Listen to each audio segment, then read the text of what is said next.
historiadores son precisamente los estudiantes de todos los niveles, desde el nivel más elemental hasta la educación superior. De ahí la importancia que reviste perfeccionar a través de la investigación científica, del trabajo metodológico, de la superación, la enseñanza de la historia.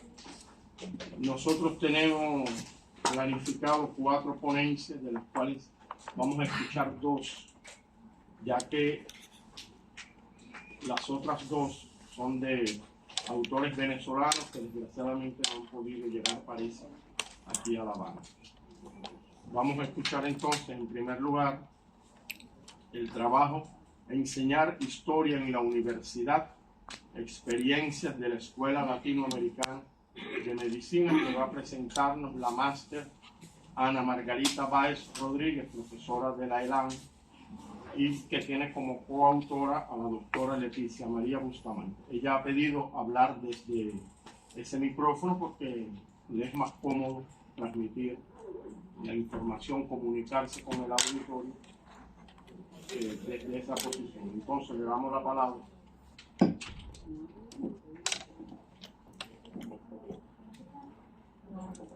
Bueno, buenas tardes para todos. En primer lugar, 10 minutos, ¿no? 10 minutos. 11. Bueno,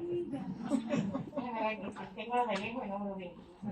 Es un reto realmente exponer algunas de estas ideas un día como hoy frente a tantas personas importantes. Primero, mis respetos a los profesores universitarios, fundamentalmente de la Universidad de La Habana, de donde provengo, porque ya el magisterio por asuntos especiales de la vida, y aquí estoy, hace 37 años que yo estoy dando clase. Me pongo un poco nerviosa porque veo a la profe Paquita, y estoy recordando al profesor Carlos Erola, alguien que me enseñó tantas y tantas cosas, fundamentalmente a cómo enseñar.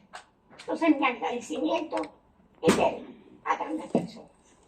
Bueno, mi trabajo, mi colega y yo lo titulamos Enseñar la historia en la universidad. O sea, eso es una pregunta. ¿Debemos las personas enseñar historia en la universidad? ¿Debemos enseñar en otras carreras historia? Cuando en Cuba se enseña historia de Cuba y de otras partes de nuestro mundo a lo largo de todo un espacio de vida, eso hay que repensarlo. Y también hay que repensar cómo lo hacemos los profesores de historia. Porque realmente es una asignatura que en no pocas ocasiones no llega a los estudiantes. Entonces tenemos que pensar qué hacemos nosotros. Y partimos, por supuesto, de nuestra experiencia que tenemos en la Escuela Latinoamericana de Medicina, que hemos logrado algo y pensamos que es importante fundamentalmente intercambiarlo. Por favor. Por eso me resulta muy importante partir, por supuesto, de una frase del apóstol en su 170 aniversario. Como quien se quita un manto y se pone otro, es necesario poner de lado la universidad antigua y alzar la nueva. Miren qué cosa esta tan especial. Esto lo dijo el apóstol en el año 1883. Y la pregunta es, ¿se mantiene? Parece que sí. Hay cosas que en nuestras universidades, al menos desde el punto de vista de las ponentes que yo represento hoy, hay cosas que hay que cambiar. Universidad significa universalizar conocimiento. Y no solo en la carrera a la que se estudia.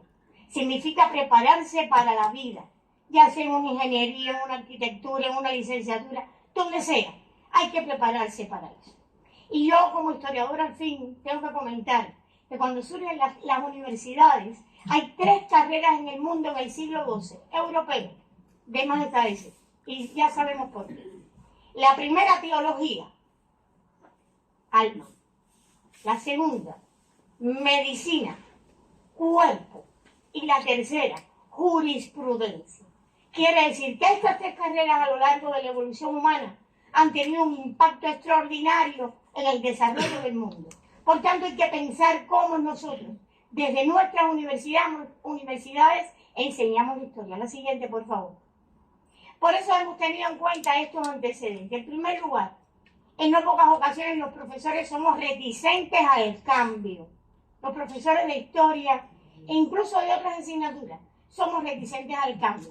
Somos reticentes al móvil, que le podemos dar buena utilidad. Somos reticentes a las nuevas tecnologías y tenemos que darle la utilidad de vida. También ponemos resistencia a integrar la docencia a investigaciones y nos convertimos en meros repetidores. Repetimos y queremos que el estudiante repita lo mismo que nosotros estamos repitiendo. Miren, colegas, la que les habla piensa que la historia es una de las disciplinas que mejor organiza el pensamiento crítico, si lo queremos.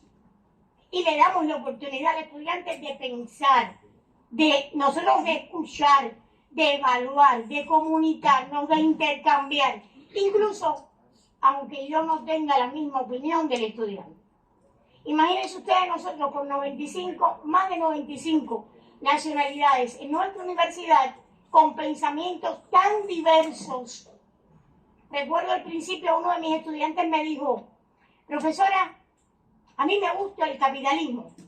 ¿Ah, sí? ¿Te gusta el capitalismo? ¿Y por qué te gusta el capitalismo? Él me dio sus razones. Ahora yo le dije, bueno, a mí me gusta vivir en mi país y di mis razones. Pero no le dije al estudiante, tienes dos. Le dije al estudiante, da tus fundamentos y a partir de tus fundamentos yo evalúo tus ideas. La siguiente, por favor.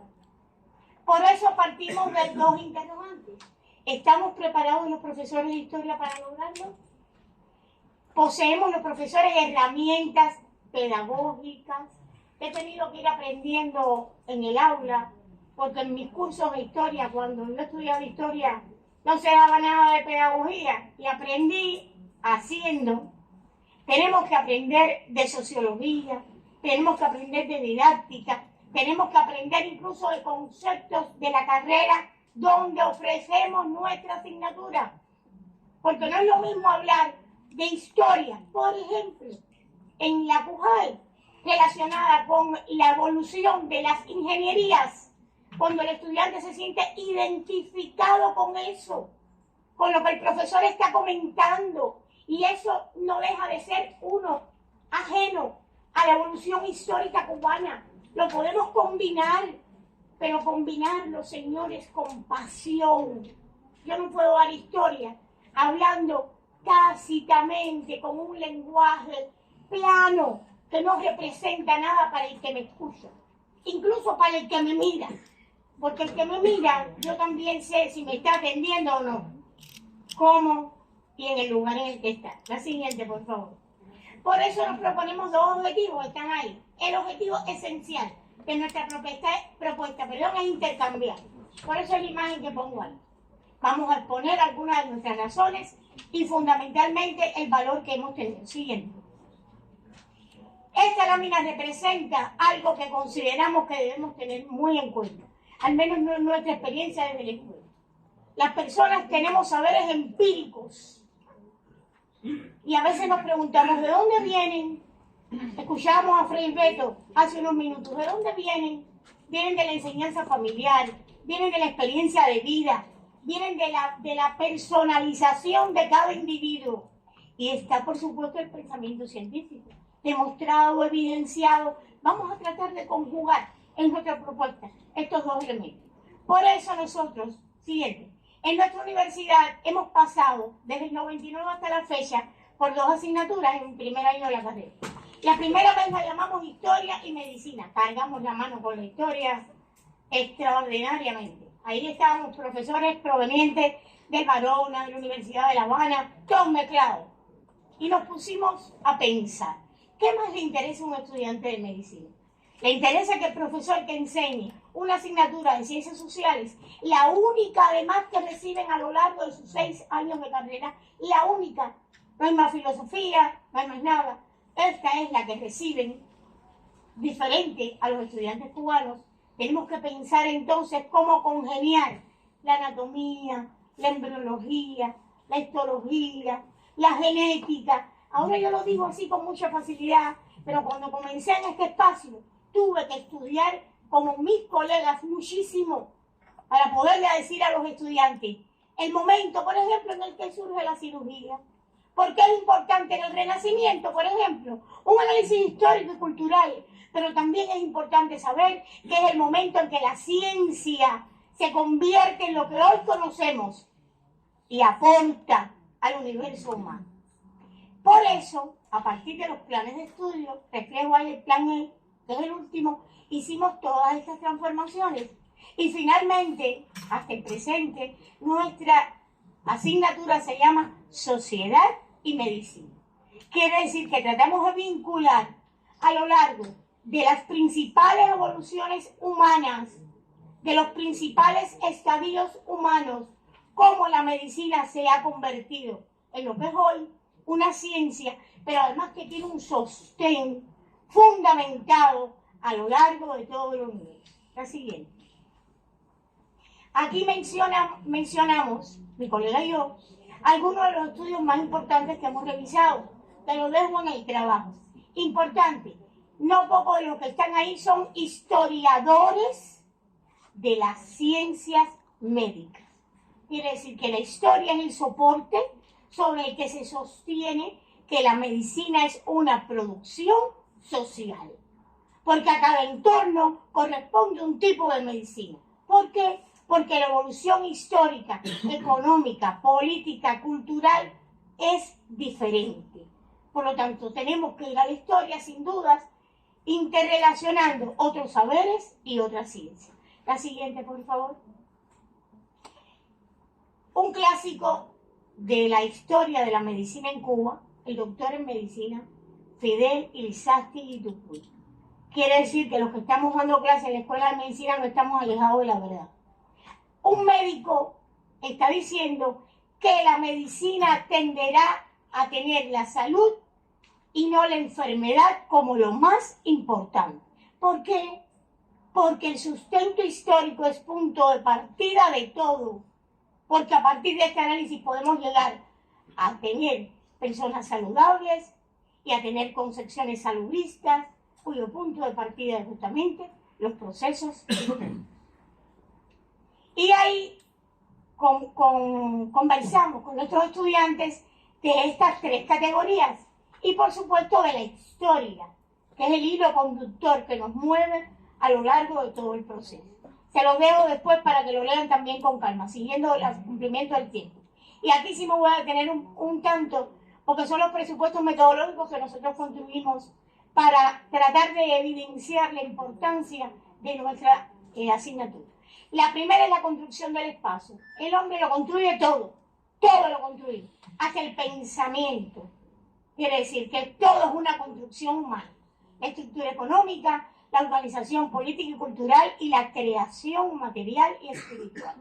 Y no digo cultura, es creación material y espiritual. Lo peleamos todo, cómo comemos, cómo andamos, lo que pintamos, lo que leemos, lo que escribimos, todo forma parte de la creación humana.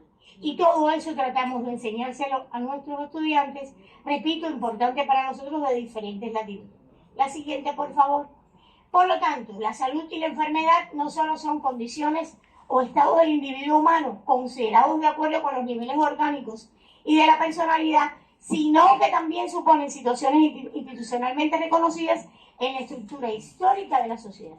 Y me permito, la siguiente, hacer algo que no escribí en el trabajo, pero que pensé cuando preparé Power. Y esto es historia. Miren los problemas dichos por nuestro comandante en jefe en la historia Max Olvera. Pensemos en un documento que hoy todos leemos, tratamos de llevar a vías de hecho, la Agenda 2030. Como diría Terencio, todo está dicho. Hagamos por el bien de la humanidad. Y llegamos, la joven, a las siguientes conclusiones. 2. La enseñanza de la historia en las universidades debe ajustarse a un programa en el que se relacione con el contenido de la carrera que se estudia. Es nuestra experiencia.